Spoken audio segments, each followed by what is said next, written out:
What's the biggest thing that the wellness industry gets wrong? One is to be obsessed about wellness. You should go on and work out 10 hours a week. Wrong. It turns out there's a plateau in terms of how much you will improve your longevity if you exercise more than 2.5 hours each week. And beyond that, there's no real benefit. So you should not be obsessed about wellness. You should be obsessed about living a meaningful life. And Zeke, do you have 6 rules to help us live longer, healthier lives? Absolutely. Dr. Ezekiel Emanuel is a world-leading oncologist and bioethicist, advisor to the World Health Organization, and the author of more than 300 scientific papers. He's come up with 6 rules for good health. And today, we're going to discuss them all. Should everyone stop drinking alcohol? We do know that there are downsides to alcohol. It's associated with a dramatic increase of risk of at least 7 cancers. But alcohol is a lubricant for social interaction. And we know being socially isolated or lonely is the equivalent of smoking 15 cigarettes a day. Turns out the people who live the longest are people with social interactions. What goes on in the brain is actually important for your body. Are most supplements a waste of money? Yes. This supplement, that supplement, they're selling you lots of goods. Some of them are probably dangerous for you. This whole new wave of peptides. Don't take one, but let's max it. Let's go 5 at one time. But maxing is not biological. If you were going to advise a listener, what's the one thing that you should try and do first? What would you tell them?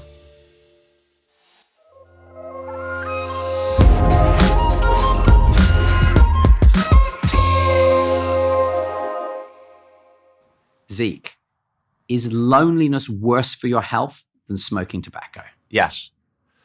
Is being president of the United States more dangerous than climbing Everest? It's definitely a more schmucky move. Do books written by wellness influencers usually give good advice? It's mixed. Is the wellness industry overall doing more harm than good? Hard to know. Do you have 6 rules to help us live longer, healthier lives? Absolutely. And finally, what's the biggest thing that the wellness industry gets wrong? Social relations. They're the most important thing you can do for your wellness, longevity, and happiness. Imagine a version of you in 6 months' time. Someone who's made a few small changes and feels dramatically better because of it. That is why we make this show. To give you the latest science and the tools to get there. But to keep doing that, we need your support.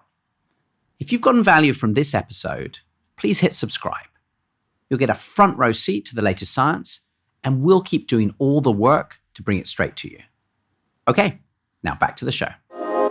Most of the people listening to this podcast, myself included, are sort of overwhelmed by a tidal wave of wellness information that we get on podcasts, on social media, from our friends, from the traditional media. And we're bombarded with ads, therefore, for supplements and red light therapy and coffee enemas and superfoods. And, the list goes on. And I feel like every week somebody tells me about this brand new thing that you can do. So I think it's no surprise that we all feel very confused about what we should actually do. So Zeke, I'm delighted to have you with us today to hopefully help make sense of it all. And your new book outlines 6 simple rules for a long, healthy life. And so I was curious what inspired you to write this book. Anger. Anger. So in December 2023, I had finished teaching in the United States, but finals and grades weren't due in. And Peter Attia's Outlive arrived at my house. Now, I certainly didn't order it because I didn't even know it existed. I thought my brother sent it to me, but he denies it. He said he's never even seen the book. So I just sat down and read it. It's 415 or so pages, and it just made me more and more furious as I got to the end. And I literally finished the book in a short flash and sat down in the next 3 weeks and wrote 35,000 words, and that was the first draft of this book. And what really made me mad is his obsession about exercise, a little bit about food, a little bit about sleep, but he left out the most important thing about wellness, which we just talked about, which is social relationships. He has a 2-page afterword. And in the afterward, he says, well, you can be in great shape. You can be able to, bench press 250 pounds. But if your relationship with your wife is terrible, if you don't have good friends, what's it for? And yet the book doesn't deal with that fact that social relations are so important to you, not just psychologically, physically, to your body. And so that was the genesis. And I had previously worked out in my head that there are these 6 rules. They're pretty simple, but that was the catalytic moment, if you will, that drove me. And Zico, you regularly driven to such levels of fury by a book that arrives in front of you that you write your own book as a repose? No. This is the first time that's ever happened. And I won't say the first time things flowed out magically and you look back and you say, well, how did I do that? Well, how did I put it all together? Because it seems, some writers report, I was just the conduit for some higher force. It has that kind of feel to me. Once I wrote an article, which I'm sort of infamous for, I Want to Die at 75. And that also in 3 days, I just finished the article, and with minor touch-ups, it's what got published. So there are some times when it does work, it just flows out. But this was 35,000 words. It was quite unusual. So you were really upset by this book. You felt that this book was... It was a total disservice to humanity, and it was getting a lot of attention. And I was like, this is diverting people from the way they need to really think about wellness. I'd say the other thing that the wellness industrial complex gets wrong is this it gets lots of things wrong. One is to be obsessed about wellness. You should not be obsessed about wellness. You should be obsessed about living a meaningful life. That's really what's important, and wellness is only a means to an end. The second thing is a lot of it's about self-denial. Things you should go on and you should, work out until it really hurt. Wrong.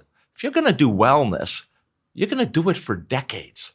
And you will not sustain self-denial for decades. And that's why people give up on their New Year's resolutions, give up on their diets, because it's mostly built around self-denial. So this book is much more serious about, first of all, biology for humans is about homeostasis, the balance between one extreme and another. And this is something, Aristotle understood, the happy medium, the golden middle.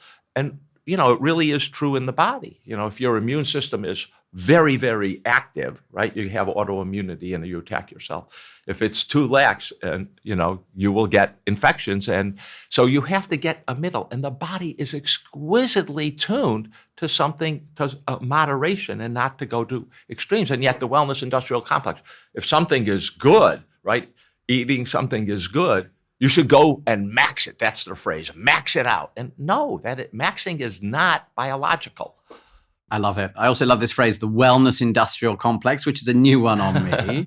Why has that complex, as you put it, exploded recently? Because this is definitely different from what I grew up with. This isn't the first time wellness has sort of exploded and become an obsession of the population and society. Between roughly 1870 and 1914, we had the same interest. Lots of turn to vegetarianism, exercise, worry about fresh air, worry about the food you eat. There was actually an anti-vax movement then. The vaccine was smallpox. And if you look at the two periods of time, they have a lot of similarities. Industrial Revolution in the late 19th century, AI and the revolution around knowledge today. Lots of small wars then, same thing today.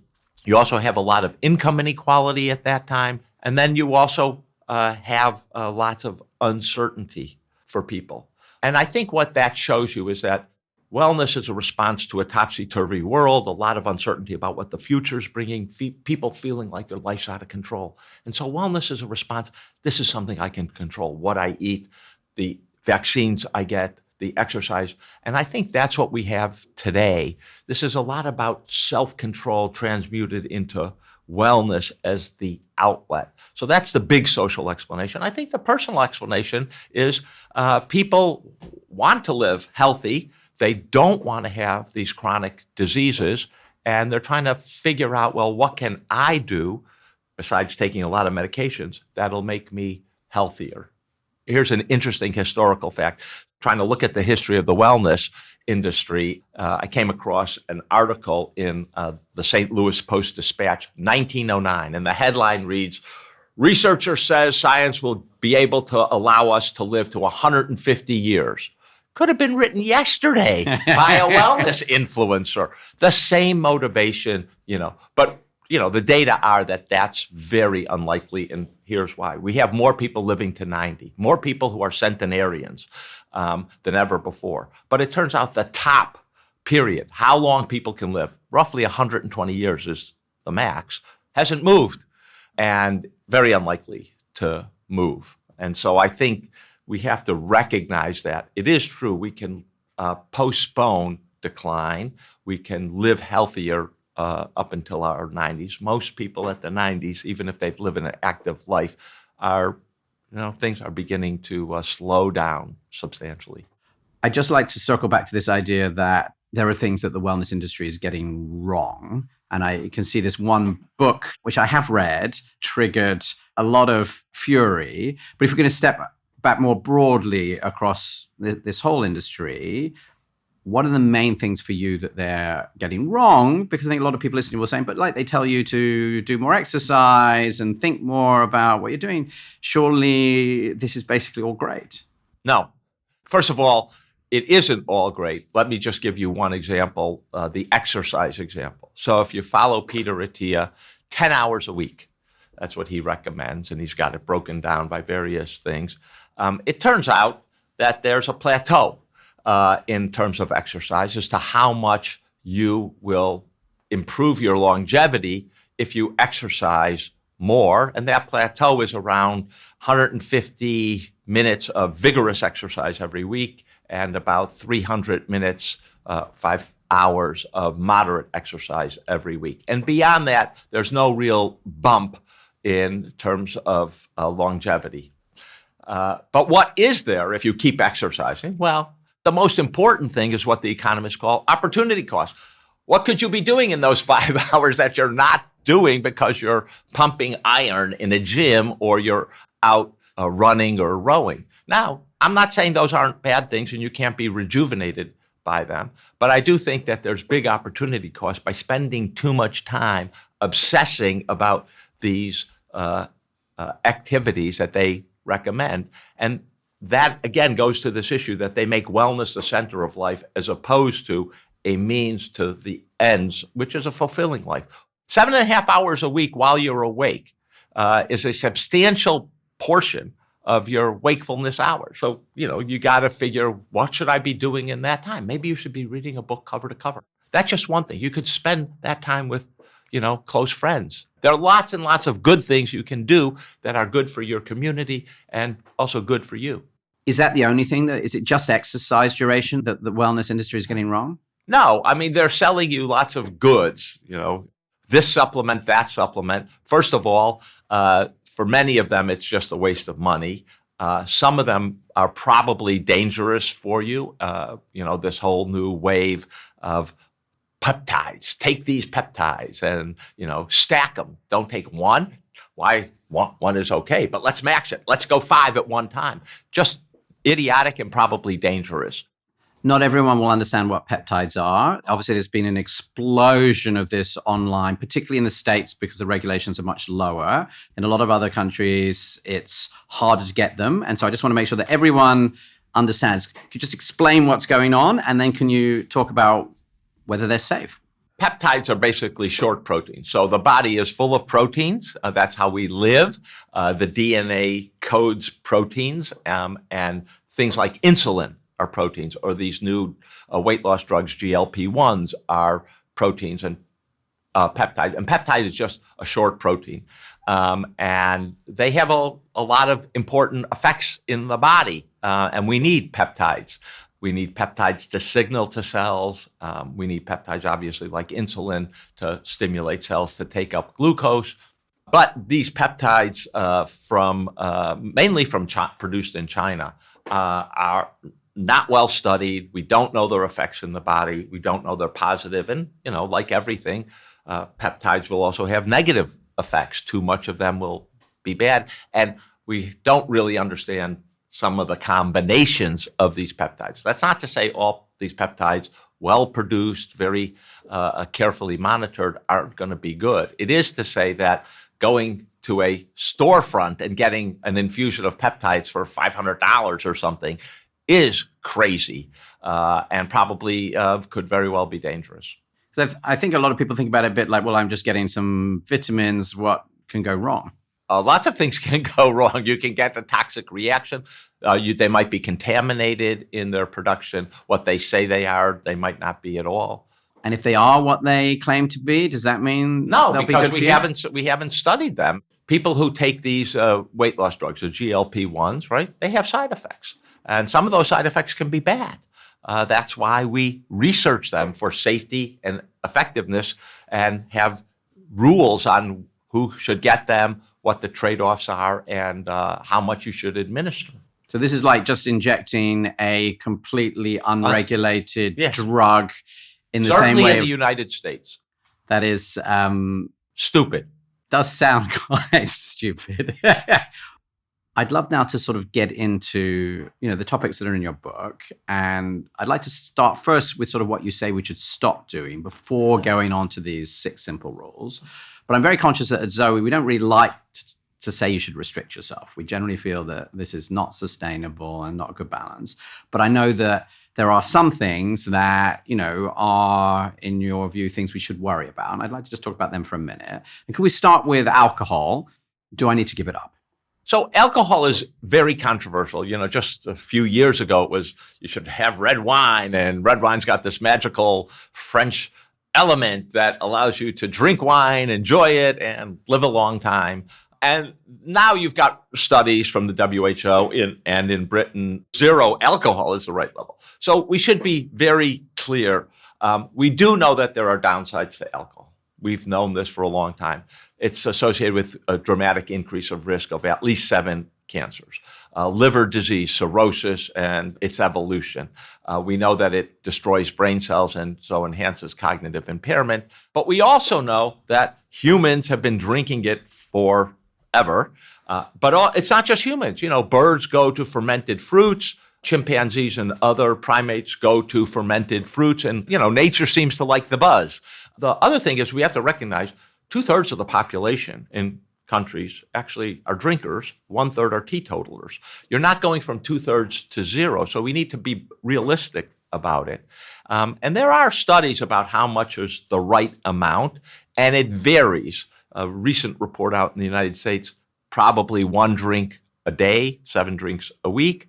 Beyond that, really dramatic increase, so that by 8 drinks or 9 drinks a week, you get a pretty substantial increase in the risk of mortality. There's also some studies that suggest it's less, it's 3 or 4, which is what I recommend in the book, 3 or 4 drinks a week. And I think that's the kind of right level. But the other point I would make is alcohol is a lubricant for social interaction. It allows people to talk, and that's a balance, all right? It's got this increased risk of harms, but it also increases the chance that you're going to have conversations with people and you're actually going to talk. And that's the kind of balance. I happen to be a teetotaler. My wife happens to enjoy alcohol, enjoy cocktails. And I think getting the right balance is very, very important. 3 or 4 drinks, no binging, don't drink alone, use it in social interactions, and don't use it to drown out your sorrows to avoid dealing with them. Look, when I have a dinner party at home, do I serve alcohol? The answer is yes. A thing I'd like to talk about next is a topic that we end up talking about on this podcast a lot, which is ultra-processed foods. A huge problem. And if you had to say, all right, let's look at the last 60, 70 years, what's been the chief problem? I would say ultra-processed foods, because they're bad cognitively. We've got some recent very good studies from Brazil and now one from the United States that they actually accelerate cognitive decline. We also know that they are addictive in the way they're formulated, and they are energy dense, and so they're a major reason we have the obesity epidemic. And lots of things flow from the obesity epidemic: increased diabetes, increased renal disease, increased hypertension, increased cardiac disease. That is a major force driving our healthcare expenditures in every country up. Ultra-processed foods are a serious problem. Now, the United States, We are the world's leader in consumption of ultra-processed foods. So adults, about 60% of calories are ultra-processed foods. Britain, a good close second. You're in 50 plus percent of calories, ultra-processed foods. That is an area you definitely have to reduce substantially. The contrast class is, Italy. Italians are about 20% of calories, ultra-processed foods, and that's where we have to move to. And start with two things, in my view. First, stop with the sodas. Zero nutritional value. Just stop. And diet sodas, no better. They're just as bad for you. And the second thing we have to do is decrease the packaged snacks. Packaged cakes, packaged cookies, muffins, pretzels, chips, no good. And, there are lots of things you can substitute if you're sort of peckish and want to eat something. Nuts, hummus and carrots, apples and cheeses. Those are things that are healthy for you and can substitute for these packaged ultra-processed foods. One of the tests I like to say to people, go and get an old magazine from with a lot of pictures in it from the early 1960s. You'll have a hard time, even candid pictures out of finding obese people, or go and get what in the United States, yearbooks of a school, all the kids lined up. You won't see an obese kid in there. You just won't. And the change has been, what is the change? Is it genetics? Absolutely not. Genes don't change that fast. Ultra-processed foods is a very big component. It's not the only component, but it is the major driver of that change. And, we have to get away from it. Do you want to know the most powerful thing that Zoe taught me? Gut health is health. A healthy gut can unlock better sleep, more energy, and it's key to living more healthy years. We're living through a gut health revolution, and Zoe is leading the way. We've used the data from 300,000 gut health tests to create a brand new app and a brand new gut health test. Our app is based on the world's largest microbiome DNA database, developed here at Zoe. And our new app gives you personalized health insights from day one, and then helps you build healthy eating habits that actually stick. Our proprietary AI allows you to snap a photo of a meal and discover immediately exactly what's in it and how it's going to affect your body. It can even identify which processed foods in your fridge might be a high risk for your health and which might be fine. Because the truth is, our current food system is broken, flooded with misinformation, dominated by big food companies that care about their profits and not about your health. You deserve better than this. And with Zoe, you can learn to make smarter food choices and feel healthier in weeks. So how do we know this? Well, we tested Zoe in a randomized control trial that was published in Nature Medicine last year. And compared to a control group, we showed that the people who followed the advice from Zoe's app significantly improved on a whole range of health measures. Add our brand new gut health test, and you can discover how gut clusters work as an ecosystem in your gut to support important functions like healthy fat distribution, your heart health, your blood sugar control. Last year, after just 10 days of antibiotics, my gut was reduced to only 6 of the 50 good bugs. Now, with Zoe's advice, I have 23. And I'm working on improving that every day, every week, month, and year. Because after 8 years and 300,000 microbiome tests, Zoe knows gut health. Are you ready to join the gut health revolution? If so, go to zoe.com. Moving on, I think everyone knows smoking is a terrible idea. Even people who smoke, they all know that it's not good for them. But what about vaping? Maybe better than smoking, but it doesn't make it healthy. We've been studying smoking for decades. More than 75 years ago, I think, was the first Richard Dahl, showed in his epidemiology that smoking was causing lung cancer. We don't have 75 years of vaping. That's the first thing. The second thing is there's some good data about, yes, vaping can get people to quit smoking, but it also can get people to actually smoke. And there's more chemicals in vaping that we don't actually fully understand. And we've already had, a couple of new lung diseases caused by vaping. Bad idea. Is that right? We're seeing that we are seeing diseases. This isn't just Sometimes I feel like, doctors, they always want to tell you that you can't do something. So the fact everyone's taking up vaping, they have to then tell you that it's a bad idea. But there is genuinely evidence that this is bad. Now they've taken some of those chemicals that we have been able to identify, but there are hundreds of chemicals in these vapes. And that's not a good thing to put into your body. And so let's say your kids are vaping, because you definitely see this explosion in younger people as the cigarettes are gone. How worried should you be about that versus all the other things that you might be worrying about? No, I think that's something you do want to worry about. And it does point to the fact that the vaping industry has just ripped out a page from the tobacco industry. Get them young, get them hooked, and you'll have them for life. And that's a recurrent revenue stream. And it's totally exploitative. Final ones on things you might want to reduce or stop. Supplements. Okay, very complicated, and it's kind of like the alcohol story, sometimes good, sometimes bad. So I think in general, and most of the medical profession would say, should not do supplements. They're a waste of money. They're not good, and especially the idea that some vitamins and minerals are important. Maxing them ought to be good. You can get toxic reactions. That's the first thing. What I'm hesitant at, and when you're hearing that hesitance in the voice, there are some recent studies that suggest that a multivitamin might actually slow the cognitive decline of old age. You take it, multivitamin a day, no harm in that except the expense. And if it has this positive benefit on cognitive decline, probably worth it. And there are some other population groups that do need some kinds of supplements. Women in folate, who are thinking of getting pregnant or are pregnant. Vitamin B12 for vegans is another one. People who don't get outside either because of mobility issues or whatever and don't get enough sunlight, you definitely need things like vitamin D. So I think there are some special categories. For the vast majority of your listeners, besides the multivitamin, for the reason I said, probably not very useful. For most of these, the biggest harm is likely to be in the checkbook or the wallet, not in the health.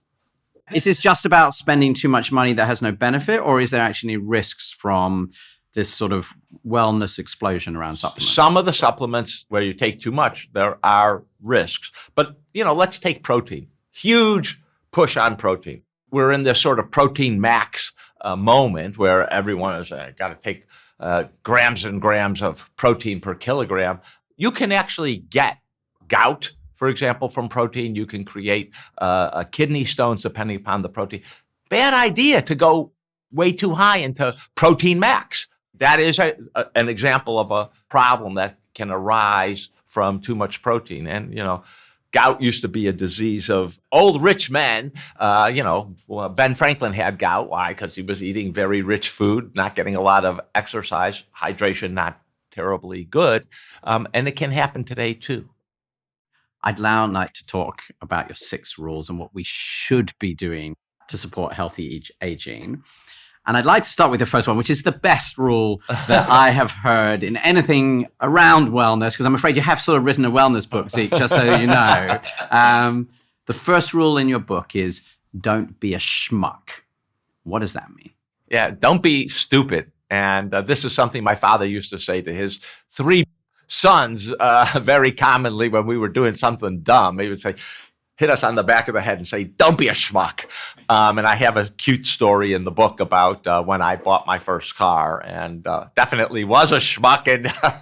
And, but there are things we do, right? Life is full of risks. Let's be clear. You don't want to live a life in bubble wrap, and you are going to take risks. For most of us, the riskiest thing we do is turn the car ignition on in the morning. Driving is a risky activity. I would just say in the United States, the chance of dying over a lifetime is more than 1 in 100 from a car accident. Smoking and vaping, we know, are real risks. Not taking your vaccines, despite what the American Secretary of Health and Human Services said, is a real risk. I mean, the risks of polio, the risks of measles, the risks of chickenpox have all dramatically declined because of vaccines. And people are healthier as a result of vaccines. So get those vaccines. Get the cancer screening test.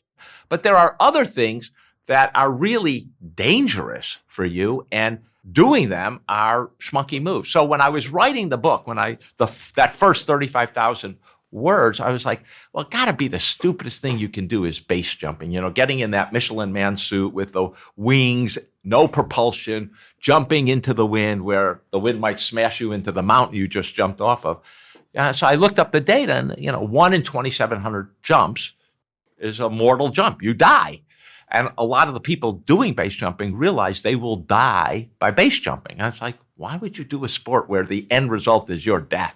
That's schmucky. And then I looked up the data about climbing Mount Everest, and I'm like, holy cow, this is the stupidest thing you can possibly do, because all comers, the risks of dying on the climbing Mount Everest, it's actually mainly on the descent, is 1 in 100. 1 in 100. 1 in 100. And so it's like, why are you doing this for such a high risk of death? Now, I understand if your focus in life is being a mountaineer and climbing the peaks, but that's a risky activity. And you mentioned being president of the United States. We've had 45 men as president, and 4 have been assassinated in office. Okay, Lincoln, Garfield, McKinley, and John F. Kennedy. 4 out of 45, that's a 1 in 11 chance of dying, way higher than climbing Mount Everest. And it also turns out there were 8 assassination attempts, which were, quote unquote, I would say, successful. So being president is very risky. All right. The second one on your list is social relationships. And I think a lot of people listening will be very surprised that this is basically at the top of a list of rules for better health. Can you help us to understand? That's what the science says. So 2,500 years ago, Aristotle wrote that man by nature is a social animal. And he understood we're social beings. Our brain is constructed to interact, communicate, collaborate with people. And when I say, so interacting with people, having close friends, spending time with them is the most important thing you can do for your health. They're like, okay, I understand it's psychologically important. No, it's biologically important. What goes on in the brain is actually important for your body. So when you interact with someone, it stimulates oxytocin, that so-called love peptide, to go up. Dopamine, the reward peptide, goes up. The hypothalamus, pituitary axis down to the adrenal gland, decreases your stress hormones. Some genes, if you're lonely, are turned on, and they're not good genes. They're for inflammation and reducing your immune response to vaccines and virus exposure. So lots of changes in your body. And there's some recent studies, very interesting studies in our brainstem, right? The oldest part of the brain, there seems to be a very close regulation of social time and alone time. And that when you're having social time, that gets stimulated, but you need to balance it with alone time. Now, all of us have slightly different balances. Some of us are extroverts. We need more social time. Some of us are introverts. We need more alone time. But this balance turns out to be very, very important for our bodies, happiness, and health. And so our entire brain is constructed around social interactions, and it does way more for us. We know that if you're lonely, socially isolated, you dramatically increase your risks of mortality. So I think a lot of people listening will say, well, I'm not surprised to hear that social relationships have a lot of impact on feeling happy. Right. That seems pretty obvious, I think, to almost anybody. But the fact that it's having these physical effects seems like much harder to believe. And you're saying at the end, like literally you will die sooner if you're not having these good social relationships? You'll increase your risk of dying sooner. Absolutely. So there are lots of studies that actually look at this. More than 3 million people worldwide have been enrolled in studies about social interaction and longevity. And the socially isolated, people who have 0 or 1 friends, don't see friends a lot, those people are much more likely to die in the next few years. So let me give you a study. In the United States, we have something called the Health and Retirement Study, where we look at people close to retirement, follow them every few years, examine them, talk about their interactions, et cetera.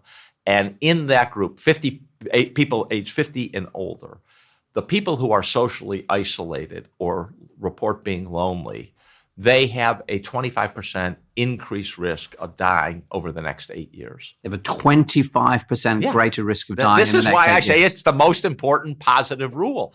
So the oldest running study in the world, as far as I can tell, is the Harvard Adult Development Study, started in the late 30s, then merged with another study in Boston of less privileged kids. And they follow people over time. For 85 years, they've been following people, and then the next generation of people. And it turns out the people who live the longest are people with heavy social interactions, who are married and remain married. Very, very important. And China has emulated this study with 100,000 people, and they check in with them every few years. And it turns out people who, as they get old, do mahjong, have other social interactions, exercise with people, have their family, their kids, their grandchildren come and visit them daily. They live much longer and have fewer health impairments as they live longer lives. So that we know being socially isolated or lonely is the equivalent of smoking 15 cigarettes a day. 15 cigarettes 15, a day. half a pack. And so do we understand at all like what that link is between the social interaction and what's actually physically happening in our body? We don't understand it all. We're beginning to unravel it. In fact, the UK Biobank is one of the big sources, actually, of some of these data, that if you look at socially isolated people versus people who have a lot of social interaction, like a lot of friends, and they see them a lot, that difference, there are about 50 genes that are activated in the socially isolated and are negative, that increase inflammation. They actually suppress your immune response to viruses and vaccines, increase your risk of cardiovascular disease. The exact pathways haven't all been worked out. But again, social interactions is going to stimulate your brain. Seeing people, listening to people, talking to people, revealing yourself. I don't know what people think the mind is, but it's between your ears, and it's encoded in the interactions in your between your neurons, and those affect the body. We're learning so much more about how that happens. Do we know it perfectly? Absolutely not. But we do know that being socially isolated, being a hermit in Alaska, is not good for your health. What does it mean, like, to have this social relationship? Does that mean I need to have, like, a few really, really deep relationships to have any value? What does this You really need help me both. to You understand? need both. But many of these studies look at close friends, how people you talk to every other week. At least every other week, people who have known you a long time, so that you can have close interactions. These casual interactions are also important for people. We've got a lot of studies. There's a professor at the University of Chicago, Nick Epley, who's done a lot of these studies of asking people to, on a commute, talk to the person sitting next to you on the train or on the bus. People tend to be resistant. It's going to be a waste of time. They're not going to want to talk to me. I'm not going to learn anything. It's just like going to be totally boring. Won't be able to get out of it. All of those are wrong, just wrong. Turns out you actually think the time goes faster. You learn something. You are happier at the end of it. All of these things turn out to be, interacting with other people is biologically what we're driven for. And when you do it, even if you're an introvert, when you act extroverted, you enjoy it more and you feel better. It's things like endorphin release and other positive signs. Dopamine, it's a reward. So I think you need both close relationships, people you can talk to intimately. And, Robin Dunbar at Oxford, has the Dunbar number. Close personal relationships, 5 to 10, no more. You just don't have enough time. And frontal lobe experience. Then you have acquaintances, people you have over for dinner, but you might not reveal intimate mistakes you made or other issues. And then there are, people, acquaintances, you recognize, you see them after a number of years, up to 150. And most of us can't have more than that. You just, A, don't have time, and B, don't have the cognitive capacity to keep track of these people. I love all of that. I think anyone who knows me knows that I'm quite an extrovert. So I'm basically miserable if I'm stuck in the house on my own all day. I can manage about an hour and a half, honestly, Zeke, after which I'm like, I need to get up and Well, we have a recent study, and I'll brag because it's my daughter who looked at remote work and people who work at home. She just published it in Science, work at home alone, and they can go for, several days of not seeing anyone, not going outside, not interacting with people. And it turns out that working at home is actually more mental health problems, higher rates of diagnoses, higher use of drugs for mental health problems. So you can be alone, but it ain't good for your mental health and behavioral health. And again, I think people think mental health, oh, that's psychological, it's somehow out there in the ether. No, it's in the brain, and it affects your body. And we know that people who have serious mental health problems, and even mild mental health problems, anxiety, depression, don't live as long. What would you say to someone who's listening to this who is isolated, and you just sort of said, actually, this is really bad for your health? So that's quite a hard message to land. What advice would you give to them? Think about ways you can begin to interact with people. If you can, join a book club. If you can, join some other, maybe you like singing, join a choral group. Start taking up a musical instrument or an art class, and go to a class where there are other people. Go to a college and take a course or two. Volunteer where you're working with other people. And, you're interacting with people, and you'll regain the social skills. I love that. Let's move on to the third rule, which is staying mentally active. What does that mean? We all are cognitively sharp, and our cognitive function, our brain power, as it were, goes down over time. And it begins to go down late 30s, early 40s. It's kind of inevitable. So what are the things that we can do to postpone the time when, we will have lost so much brain power, we will become cognitively impaired, God forbid, demented? The first thing you can do, get more education. If you're listening and you're in your 20s, go back to school. It's really good for your brain. The second thing is there are 4 vaccines you can get, and I think this is very underappreciated, 4 vaccines you can get that are actually good at postponing cognitive decline and dementia. One is the shingles vaccine, amazing vaccine. You get 2 shots at 50, and you're really covered for life. It prevents a very painful illness, but it also decreases your chance of cognitive decline by about 20%. The pneumococcal vaccine prevents a pneumonia. Get that. DPT, diphtheria, pertussis, tetanus vaccine. Get that. And the last one is your annual flu shot. Also, the more you get of them, the less cognitive, or the postponement of cognitive decline. I think people were really surprised to hear you jump from staying mentally active and expecting you to say, like, do the Sudoku or something. No. And you've gone straight to take 4 vaccines. Could you just help us to understand that for a minute? Yeah. It probably suggests that viruses and the reaction to viruses have a role in cognitive decline. And that if you want to prevent cognitive decline, taking a vaccine that decreases the chance that the viruses, in the case of shingles, will reactivate, or in the case of flu, you'll be infected by a flu, is probably a good thing to protect you. We're increasingly learning that vaccines are related to serious illness. Cancer, I'm an oncologist, right? HPV and cervical cancer, HPV and oral cancer also, right? So we see these vaccines causing serious illness. We now know that Epstein-Barr virus causes some cancers, and they may be related to other kinds of cancer. So it's not surprising that they're related to decline or inflammation in the brain that probably leads to cognitive decline and dementia. Then I would say keeping yourself mentally challenged is super important, and especially as you get old and as you retire. So taking up new activities, musical instruments, learning languages, and things like that, really important. I personally, about a little more than a decade ago, began a commitment to myself of every year I'm going to do something new and out of my wheelhouse that's not related to my career or something I've done before. So I began making chocolate about 15 years ago. I collaborate with a chocolate maker, I've gone to harvest the cacao, ferment it, dry it, roast it, and do all that stuff. I've now made 4 bars. Last year, I began keeping bees and harvesting honey. So there's a lot of things you can take up. Keep your mind challenged. Winston Churchill, painting and doing art is a very good one. Volunteering in school, so you teach kids. One of the most challenging issues is retirement.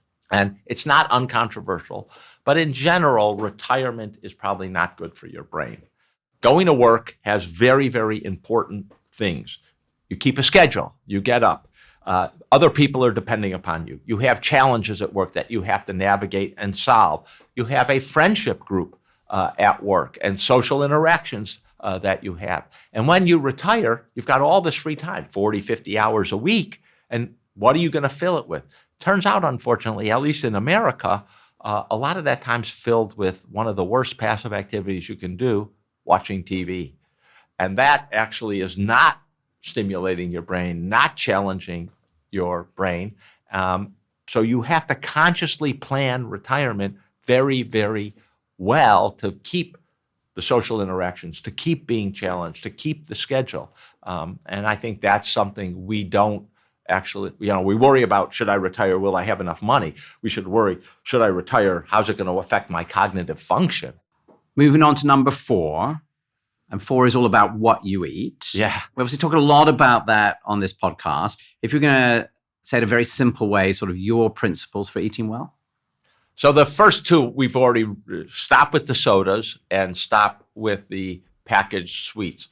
The positives go to something that I know this podcast is really focused on, which is gut health.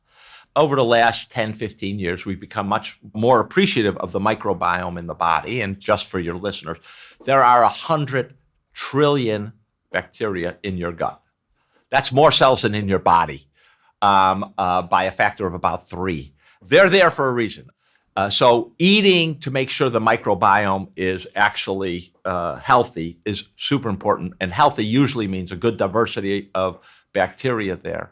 And so I'm a big proponent. If you do only 2 things related to food, one is fermented foods, yogurt, cottage cheese, good Alpine cheeses, kimchi, sauerkraut.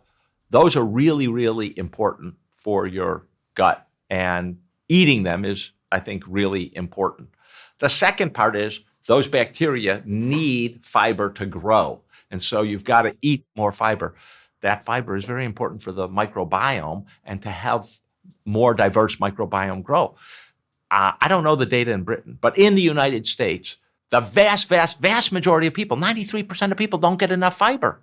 They don't eat enough fruits and vegetables. This is very important for people to add to their. So if you do only 4 things, those are the 4 things to do. And then there's many other things. We probably all need to reduce the amount of meat protein we get, increase or plant protein is a good idea. Eating organic is good, not because it's got better nutrients, but because the pesticides, as I like to say, what are the pesticides there for? They're to kill bacteria and other pests, right? When they go into your mouth, they don't stop being pesticides. We don't know what they're doing in the gut. And it's probably not a good idea. Now, it costs more. We recognize that. And you might not be able to afford it. But if you can afford it, it's a good thing to do. And I think we should really be pushing our food system in that direction. The 5th one is exercise. So Yeah. although you were quite tough on exercise at the beginning, it's clearly made it into the list. And so what do you mean by exercise? Exercise is good. Just being obsessed by it is not good. There are 3 kinds of exercise we really all need. One is aerobic, getting your heart rate up, getting your breathing rate up. Very, very important for decreasing your risk of cardiovascular disease. Also happens to make you happy through endorphins.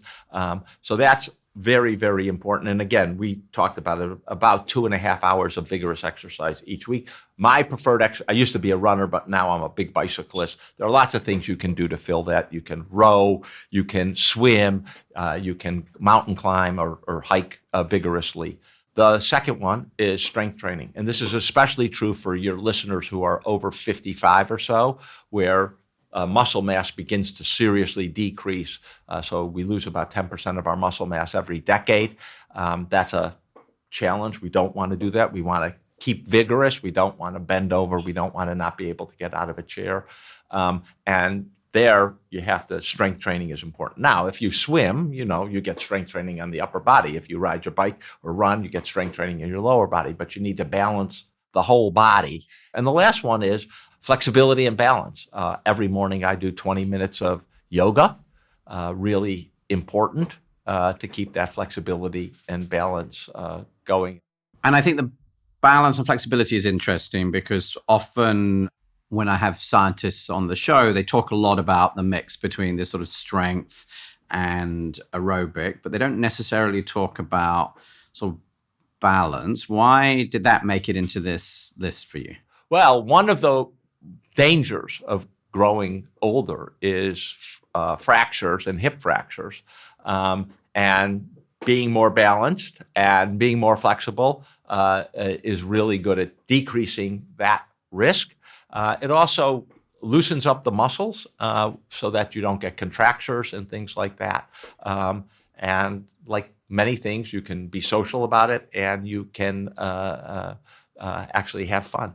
Wonderful. And finally, we come to the sixth and final one, which is sleep. So how much should we be aiming for? So I used to have friends, and yeah, you probably did too, who thought sleep was a waste of time. It's like, what am I doing? I'm just sleeping. The fact that we sleep is the best response to that idea. Again, evolution has this way of getting rid of things which are a waste and aren't good. And sleep is a really dangerous moment. You're unconscious. All of the predators out there are willing to jump on you. So that we preserve sleep means it's biologically necessary. It's important to clean out your brain. It's important to solidify your memories and move them from the hippocampus to the frontal cortex. It's important for proteins to be rejuvenated. So you need sleep. Now, there are some people who are genetically short sleepers, right? They're 1% of the population. They need 4 hours or something. Not many people. Yeah, right? That's an outlier. You're not an outlier. Just assume you're average. Average is somewhere around 6.5 to 8 hours of sleep a night, or 9 hours. And that's what's important. Now, you also need the right mix of sleep, rapid eye movement sleep, deep sleep. The problem with sleep is, first of all, we've changed our environment, so it's no longer dark at night. So you got to make your room dark to make it conducive. We have a lot of stimulants. Whether it's caffeine or alcohol, you got to stop drinking those at least 8 hours before sleep. There are various other things you can do. You can cool the room down, don't look at your screen, get into a routine of going to bed every night. Now, that's not possible for all of us. I've just flown to London, right? It's like, well, there's a big time difference between the East Coast and London, and you're out of whack. That's right. And, it'll take a problem. If you have to stay up late at night, it's important to sleep the next day and get those extra hours. Actually, the body responds to that rebound sleep positively. It's a good thing. And Zeke, how important is sleep really? Because, I hear these two completely conflicting messages, which is one, if you don't get 8 hours sleep every night, then you're going to die decades earlier. It's the worst thing that could possibly happen to you. It's more important than anything else. And on the other hand, I can think about probably a bit the way I when I grew up, my dad's like, well, you could just power through it. Powering through that's not right. You become the equivalent of drunk if you lose sleep. And the risks begin to be high. Your judgment is bad. You take more risks. You're terrible behind a car. So that is wrong. Powering through, yes, maybe if you have to power through for one night, all of us have done it, but don't make it a habit and don't create a job that requires it. You do need sleep. Is it the most important thing? No, I've already said social relations are more important than sleep. The challenge with sleep is, first of all, we are doing a bad job of it. Most of us don't get enough. And we can't will ourselves to do it. Well, everything else I've said, social interaction. You can will yourself to talk to people. You can will yourself to take up a new project, new cognitively challenging activity. You can will yourself to get on the bicycle 20 minutes 3 times a week. You can't will yourself to sleep. It's counterproductive. Willing yourself to sleep will guarantee you'll stay awake.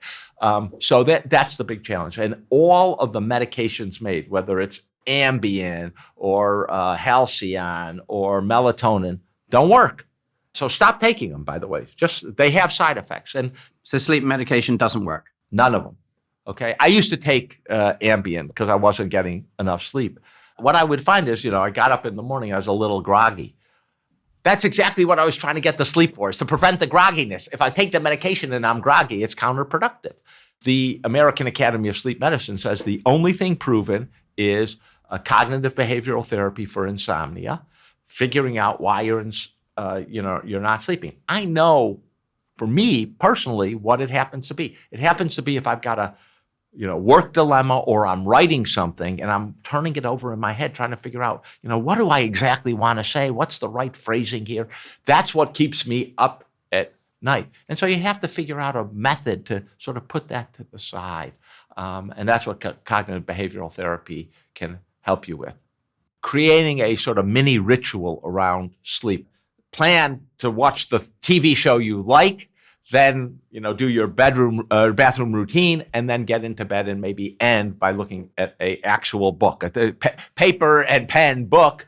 And I know for myself that that's the routine I've adopted. I get into bed, and sometimes I can read for 10 or 20 pages. Sometimes it's just a few pages, and I know when I'm done because I've reread that paragraph 2 or 3 times, and I'm not sure what it says. My eyes are sort of hanging down. And it's like, all right, now's the time.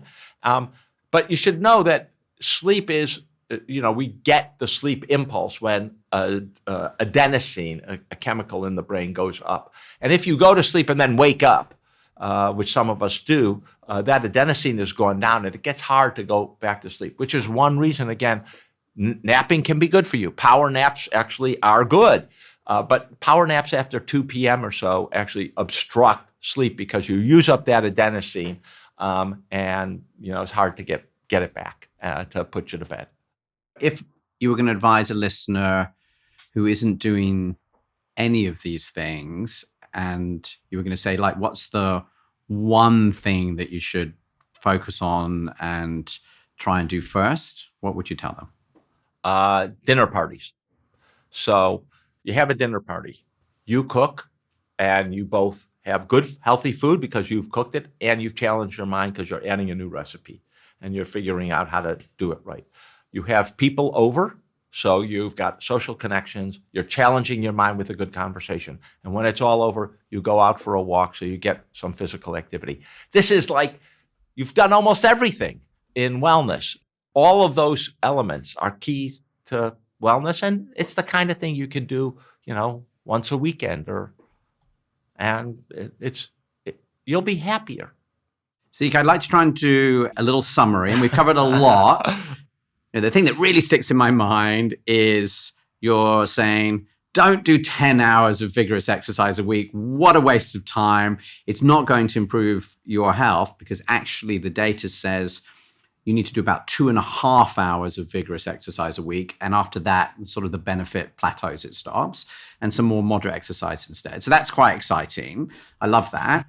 The second thing that I've taken away at the end is like, have a dinner party. It's like the super activity that solves almost everything.